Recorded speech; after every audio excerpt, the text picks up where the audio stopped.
우리의 생과 사와 흥망성쇠를 주관하시는 절대 주권의 하나님은 분명한 목적과 이유를 가지고 오늘 또 역사를 진행시키시고 이 지구를 움직이고 계심을 믿습니다. 절대 주권의 하나님 앞에 오늘 우리의 우상들을 내려놓고 우리의 집착들을 다 내려놓고 이 한 시간 전심으로 집중하여 주님을 예배하기를 원합니다. 우리 인생 가장 최고의 시간이 되는 그런 시간으로 하나님 역사하여 주옵소서. 그래서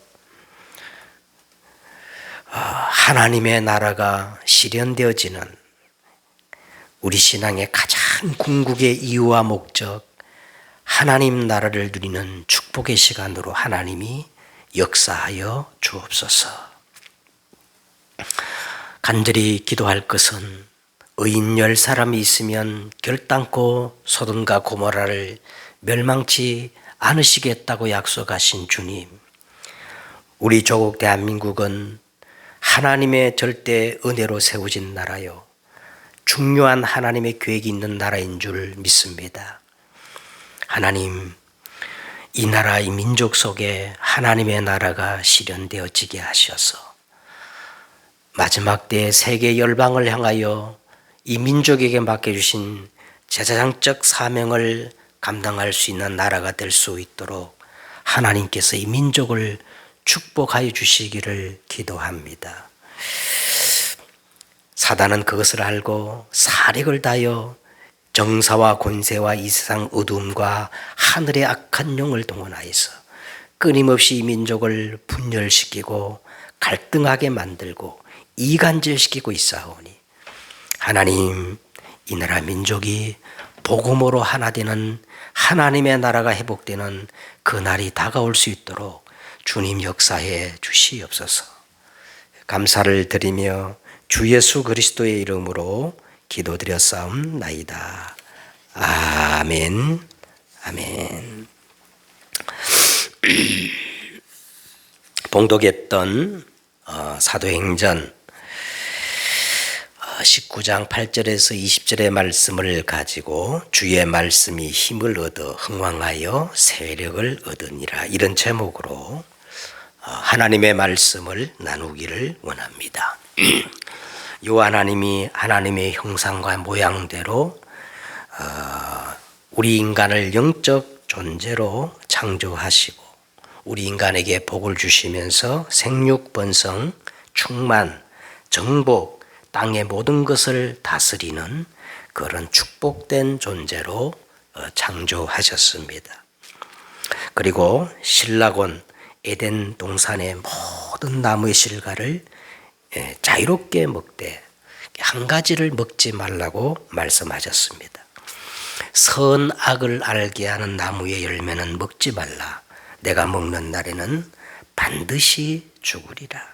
그러나 우리 조상 첫사람 아담과 하와는 옛뱀 사단이 네가 선악을 알게 하는 나무의 실과를 먹으면 하나님같이 될 것이다, 이런 미혹을 받고 그 선악을 알게 하는 나무의 실과를 따먹고 하나님과 영원히 분리되고 말았던 것입니다. 이때부터 세상은 사단이 왕노릇하게 되었고 재앙시대가 된 겁니다. 우리 인간에게는 본질적인, 이 세상을 사는 날 동안 우리 인간에게는 본질적인 두려움이 찾아왔고 하나님이 주셔서 나와 함께하는 저 여자 때문에 내가 선악과를 따먹었다고 미움과 갈등 그리고 핑계, 이런 것들이 이 땅에 이제 생기게 되었습니다. 그리고 재앙과 저주가 임했는데 땅은 너로 말미암아 저주를 받고 너는 내 평생에 수고하여야 소산을 먹으리라. 땅이 내게 가시덤불과 은근키를 낼 것이라. 너는 흙이니 흙으로 돌아갈 것이니라. 또 여자에게 이르되 내가 내게 임신하는 고통을 크게 더하리니 내가 수고하고 자식을 낳을 것이니라. 또 여자에게 이르되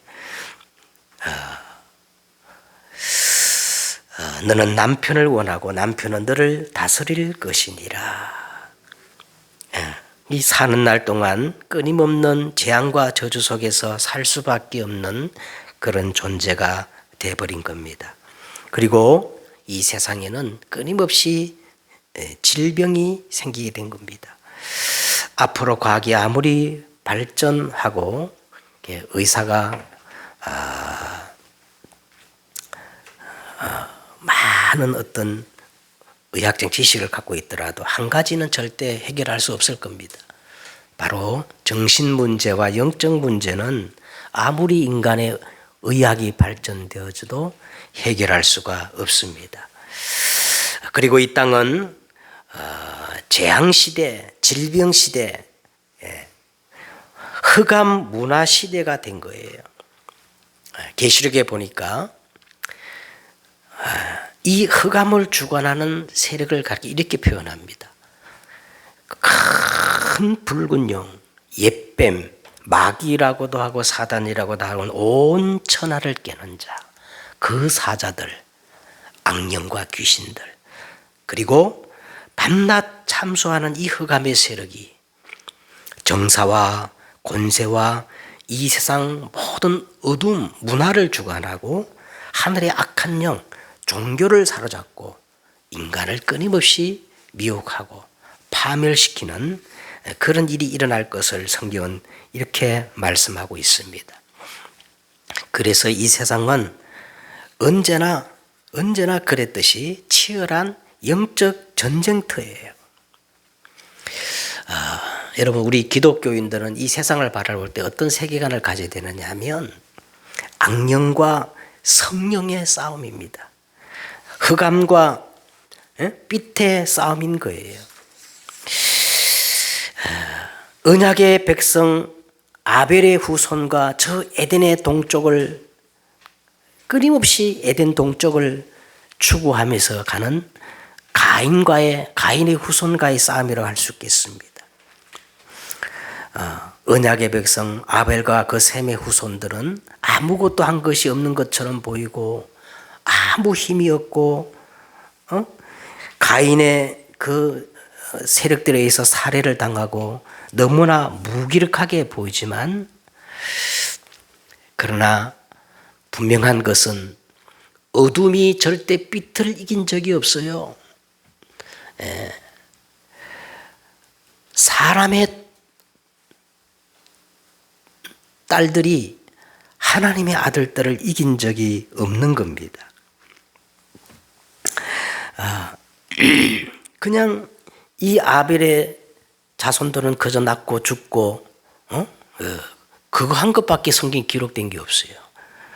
그러나 반대로 가인의 후손들은 에덴의 동쪽을 택해서, 에덴의 동쪽이란 말은 끊임없이 하나님을 대적하고 하나님을 거부하고, 그게 에덴의 동쪽이거든요. 그 에덴의 동쪽을 택해서 성을 쌓고 흑암 문화를 만들고 전쟁 무기를 만들어 정복하고 엄청난 바벨탑을 쌓아가지고 그 꼭대기에 하늘에 닿게 하여 흩어짐을 면하고 자기 이름을 내고 이 땅에서 굉장히 성공한 것처럼 보입니다. 그러나 한 번도 이 어둠이 빛을 이긴 적이 없어요. 그래서 저와 여러분은 정말로 이 빛의 대열에 서야 합니다. 절대 언약의 대열에 서야 하는 겁니다. 전도의 대열에 서야 하는 겁니다. 그게 최고의 응답인 줄 믿습니다. 이때 하나님께서 아브라함에게 이르시되 너는 너의 고향과 친척 아버지의 집을 떠나 내가 내게 지시할 땅으로 가라고 하셨습니다. 내가 지시할 땅이 어디입니까? 바로 창세기 3장 여자의 후손 메시아가 오셔서 뱀의 머리를 상하게 하고 어둠을 몰아낼 땅이에요. 희생의 피를 흘려서 모든 재앙과 저주를 끝낼 땅입니다. 영원한 생명, 하나님을 만날 수 있는 새롭고 산 길, 하나님과 영원히 임마누엘 할 땅입니다. 이 땅은 그리스도가 절대 왕권을 가지고 영원히 통치하시는 땅이에요. 그것을 성경은 뭐라 그랬냐? 하나님의 나라라고 그러는 겁니다. 그래서 하나님의 나라라는 것은 여러분 우리 신앙의 본론입니다.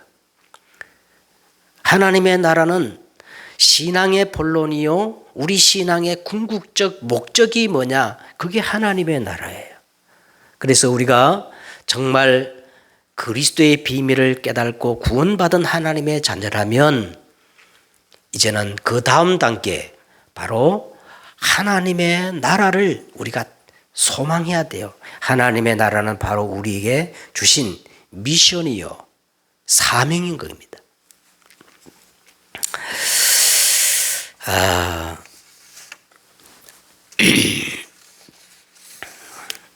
사단은 원래 인간 아담에게, 하와에게, 그리고 나 자신도 모르는 아주 치명적인, 절대로 빠져나올 수 없는 함정을 깊이 파놓았어요.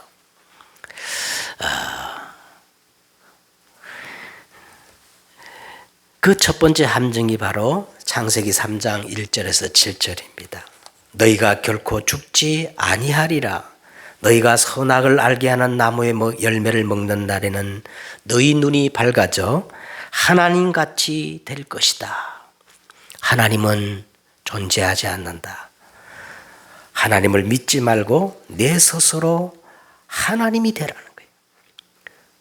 철학자 니체 같은 사람은요, 하나님을 죽었다, 아니 하나님을 죽여야 된다는 거예요, 인간이. 그리고 나를 찾으라는 거예요. 응? 사단이 우리 인간에게 아주 깊이 파놓은 이 매혹적인 함정이 뭐냐? 나 중심의 함정인 겁니다. 그래서 이 세상 모든 종교가, 철학이, 이념들이 철저히 에덴의 동쪽, 나 중심의 이런 중심이 되어버린 거 말았습니다. 두 번째 사단이 우리에게 파놓은 함정이 뭐냐 하면 물질 중심, 육신 중심입니다. 보이는 것들이 다야. 영적인 것들은 없어. 사람은 죽으면 소멸되는 것이야. 영혼이라는 것은 없어. 하나님의 아들들이, 사람의 딸들이 아름다움을 보고 자기들이 좋아하는 모든 여자를 아내로 삼는지라. 여호와께서 이르시되 나의 영이 영원히 사람과 함께하지 아니하리니 이는 그들이 육신이 됨이라. 그러나 그들의 날은 120년이 되리라 하시니라. 당시의 땅에는 네피림이 있었고 그 후에도 하나님의 아들들이 사람의 딸에게로 들어가 자식을 낳았으니 그들이 용사라 고대의 명성 있는 사람이었더라. 스스로 하나님이 되려고 선악을 알게 하는 나무의 실과를 따먹고 하나님을 떠난 인생들은 즉시 하나님의 말씀대로 죽었어요. 뭐가 죽었냐? 즉시 영이 죽어버린 겁니다. 영이 죽은 인간은 그 한계의 끝이 없어요. 짐승보다 못한 육신적인 존재가 되어서 영적인 것들을 다 부인하고 오직 육신에 보이는 그 물질 중심적 삶을 추구하게 되고, 그런데 그것마저도 120년의 시한부 인생이 되어져서 영적 존재 네피림의 운명에 완전히 걸려 재앙과 저주 속에서 몸부림치며 살다가 그 마지막은 끝내 죽음으로 인생이 끝나는 것입니다. 이게 사단이 두 번째 파놓은 창세기 6장 네피림입니다. 세 번째 사단이 파놓은 함정이 창세기 11장입니다. 온 땅의 언어가 하나요 말이 하나였더라. 이 말은 무슨 말이냐면 이 세상 모든 인생들의 가치관이 뭐냐? 철저히 나 중심, 물질 중심으로 사는 것이 가장 잘 사는 것이고 최고의 성공하는 것이고, 이 가치관이 모든 사람들이 통하는 온 땅의 언어가 되었고 말이 되었다는 거예요. 이에 그들이 동방으로 옮기다가 신할 평지를 만나 거기 거주하며, 하나님을 떠난 인생에게 고난과 그리고 어려움이 다가오면, 이 브레이크가 걸리면 그것은 축복인 겁니다. 그런데 무슨 짓을 해도, 하나님을 떠난 인생이 무슨 짓을 해도 브레이크가 없어요. 인생들은 이것을 보고 형통이다, 복이다, 살판났다, 평제를 만났다, 축제를 벌이지만, 서로 말하되 자 벽돌을 만들어 견고히 굽자 하고, 이제 벽돌로 돌을 대신하며 역청으로 진흙을 대신하고. 하나님은 존재하지 않는다. 우리에게는 하나님이 필요 없다. 하나님을 대신해서 저 벽돌로 돌을 대신하며 역청으로 진흙을 대신하며 끝없이 창조의 순리를 거스리고 영리를 합리하여 그것들을 추구하고 있는 겁니다. 또 말하되 자 성읍과 탑을 건설하여 그 탑 꼭대기를 하늘에 닿게 하여 우리의 이름을 내고 온 지면의 흩어짐을 면하자 하였더니, 온갖 인생들은요, 나 중심, 물질 중심, 이게 성공의 가치로 삼고 성공의 바벨탑을 쌓았는데 어디까지 닿게 하느냐? 하늘에까지 닿게 하여 우리 이름을 내고 우리가 흩어짐을 면하자. 이것을 위해서 서로 힘을 합치고 원넷을 이루고 하나 되기를 원합니다. 이게 사단이 파놓은 세 번째 함정인 겁니다. 이런 세상 속에서 몸부림치며 성공하기 위해서 치열하게 살아남으려고 하니까 인간들은요, 어쩔 수 없이 뭔가를 붙잡아야 돼요. 근데 뭔가를 붙잡는데 자기도 모르게 사단이 파놓은 이 프레임, 틀에 탁 갇히게 된 거예요. 여러분, 사단의 주특기가 뭔지 아세요? 요한복음 8장 44절에 보니까 너희는 너희 아비 마귀에게서 났으니 너희 아비의 욕심대로 너희도 행하고자 하느니라. 저는 처음부터 거짓말한 자요, 진리가 그 속에 없으므로 거짓을 말할 때마다 제 것으로 말하느니 이는 그가 거짓말쟁이요 거짓의 아비가 되었습니다. 사단의 주특기는요, 거짓입니다. 이 거짓을 합리화하기 위해서 선동하는 거예요. 언제든지 사단은 그렇게 해요. 문화의 틀, 이념의 틀, 종교의 틀, 이 프레임을 만들어 가지고요, 거짓을 포장하는 거예요. 그래서 이 틀 속에 갇힌 인간들은 다른 세계관을 가질 수밖에 없어요. 그것이 창세기 13장, 16장, 19장 이 사단의 틀이에요. 이것이 이제는 개인에게 완전히 올무가 되어서 벗어날 수 없게 만드는 거예요. 개인이 알아도 할 수 없게 됩니다. 선택할 수 없는 완전히 올무가 되게 만들어요. 그래서 아담 이후로 태어난 모든 인간들은 그 근본 상태가 뭐냐? 죽어 있는 상태입니다. 아니, 내가 버젓이 지금 살아 있는데 내가 죽었단 말입니까?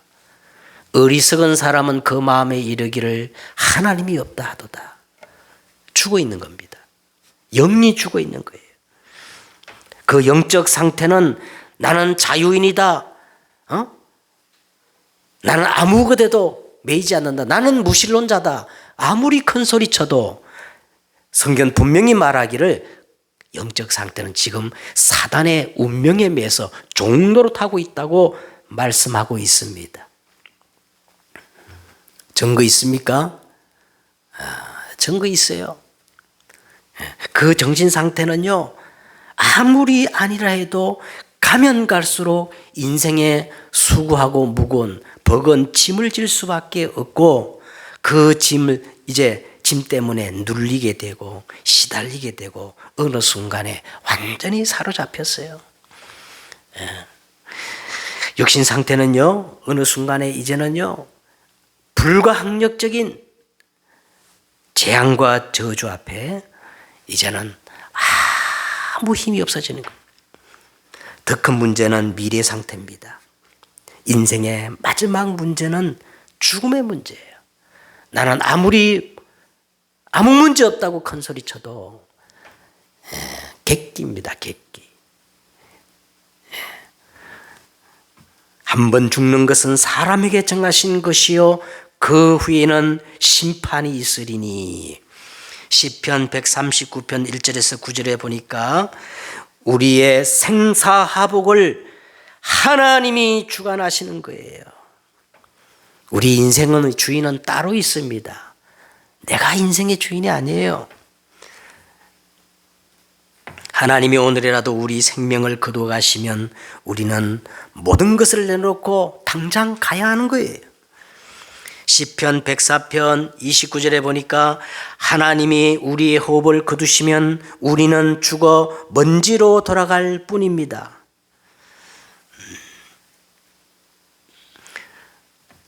하나님은 우리의 죽는 날을 이미 정해놓았다고 그렇게 말씀하고 있어요. 그런데 모든 것이 허무요 공허요 끝나는 이 죽음보다도 우리의 마음을 더 아프게 하는 게 있어요. 그것이 뭐냐면 내가 가지고 있는 이 영적 문제, 우리 가정의 영적, 가문의 영적 문제가 그대로 자녀들에게 전달되어지고 반복된다는 거예요. 자식 잘 되기 위해서 평생 열심히 불공을 들이고 절을 찾아다니고 구슬을 하고 그렇게 공덕을 쌓았는데 놀랍게도 성경은 이렇게 말합니다. 도리어 자손들에게 치명적인 영적 문제를 더 가중시킨다는 거예요. 얼마나 가슴 아픈 일입니까? 그래서 오늘 본문에 보니까 이런 단어가 많이 반복되어져요. 악기가 떠나가니라. 악기가 떠나가니라. 이 에베소에 흑암이 가득 찼는데 이 흑암이 완전히 무너지고, 그렇죠? 그 흑암 문화를 주도하는 마술사들이요 전부 나와서 회개하고 자기들이 가지고 있던 그 책들을 불살라가지고 태워버리는. 그래서 오늘 우리에게 정말 중요한 게 뭐냐면 하나님의 나라입니다.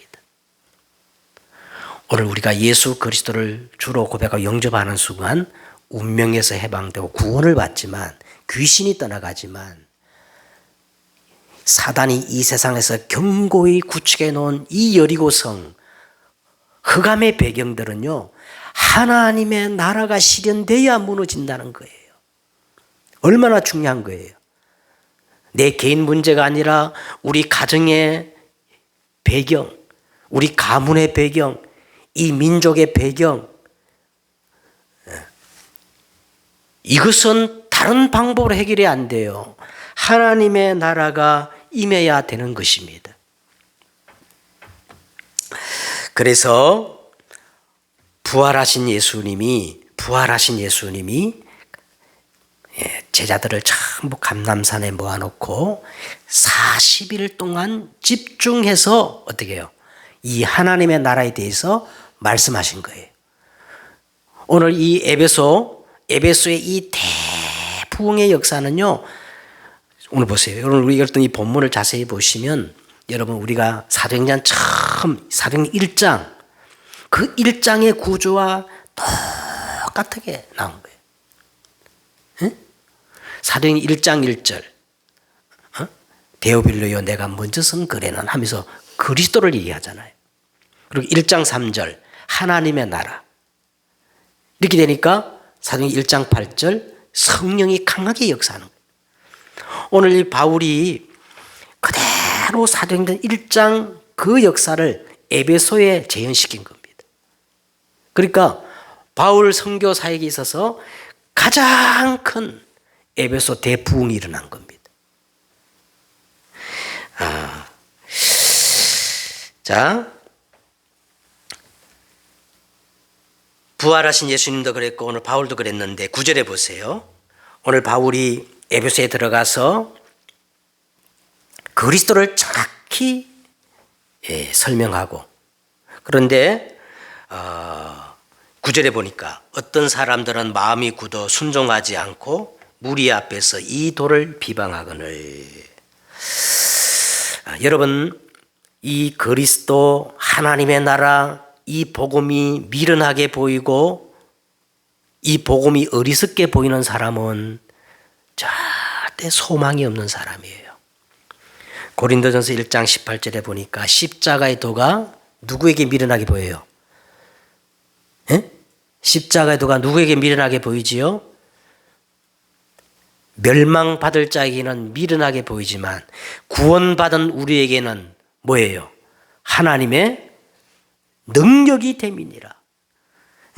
어떤 사람들은 마음이 굳어 순종하지 않고 무리 앞에서 이 도를 비방하는 거예요. 이런 사람들은 정말로 절망적인 사람입니다. 이런 사람이, 이 마음이 굳은 사람들, 이런 사람들은 예수님이 직접 오셔서 말씀해도 안 되는 거예요. 그래서 바울은 이 사람들을요, 미련 없이 떠나버립니다. 떠났습니다. 자, 그런데 반대로 오늘 이 그리스도와 하나님의 나라의 복음을 알아듣고 충격을 받고 여기에다가 자기 인생을 거는 사람들이 있었어요. 이게 바로 제자입니다. 그래서 바울은 이 제자를 따로 세워서 어디로 데려갔어요? 두란노 서원이라는 새로운 장소로 옮긴 겁니다. 이 두란노 서원은 두란노라는 유명한 철학자가 자기 생도들에게 강론하기 위해서 세운 일종의 학원 같은 곳, 학교 같은 곳입니다. 바울은 이 두란노 서원에서 날마다 집중해가지고 이 사람들 2년 동안 훈련시킨 거예요. 집중해서 예수님처럼 40일 동안 예수님이 갖는 데서 집중했잖아요. 바울은 2년 동안 이 두란노 서원에서 하나님의 나라에 관하여 집중해가지고 훈련시키고 완전히 체질화시킨 거예요.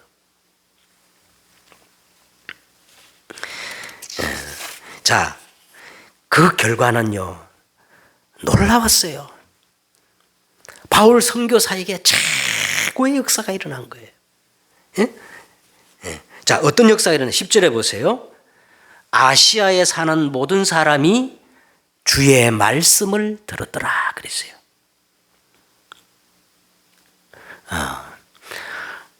여러분, 우리 새생명교회 언약 기도문을 보시면 이 사도행전 19장 10절 그 9절이 나와 있죠. 우리 강진구에 있는 모든 사람들에게 복음을 듣게 해달라고 우리가 기도하고 있는데, 바로 이제 우리 사도행전 19장 10절을 인용해서 그렇게 기도문을 가지고 기도합니다. 모든 사람들, 쉽게 말하면 이 아시아가 복음화가 됐다는 거예요. 복음화가. 여러분, 대한민국에도 하나님의 나라가 실현되면 이런 일이 일어날 줄 믿습니다. 아멘. 그리고 하나님이 바울의 손을 통하여 놀라운 일을 행하게 하셨다. 놀라운 일. 우리 옛 성경에 보니까 희한한 일을 행하게 하셨다. 어떤 일이냐? 치유의 역사가 일어난 거예요. 영적 치유가 일어나고 정신, 육신 치유가 일어나고 치유 역사. 12절에 보세요. 심지어 사람들이 바울의 몸에서 손수건이나 앞치마를 가져다가 병든 사람에게 얹으면 그 병이 떠나고 뭐가 나가더라? 악기가 나가더라는 거예요. 아시아에 있는 모든 흑암이 그냥 무너진 겁니다.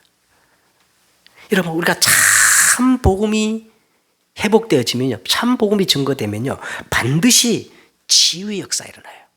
영적 치유가 일어나고 정신 치유가 일어나고 육신 치유가 일어납니다. 자, 이 치유의 역사가 강하게 일어나면요, 그것을 흉내내는 장사꾼들이 일어나요. 이 장사꾼들이. 그 복음을 모방하는 흉내내는 장사꾼, 거짓 선지자가 일어나는데 그 중에 에베소 사람들에게 많이 영향력을 끼치고 잘 알려져 있는 서게와의 7 아들들도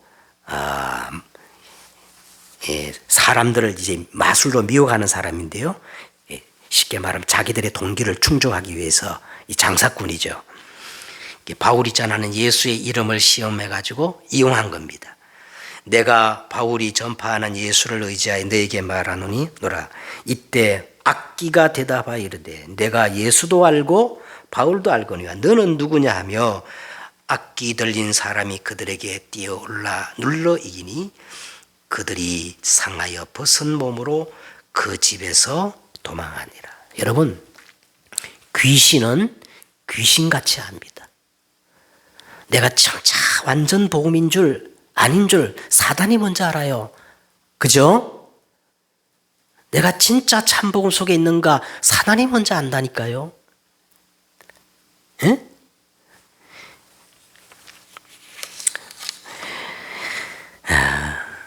이 소식을 들은 에베소 사람들이 다 두려워하여 주 예수 이름을 높이고 더욱 믿는 사람이 많아졌다는 겁니다. 그리고 더 놀란 게 뭐냐? 에베소에 회개 운동이 일어났어요. 회개 운동.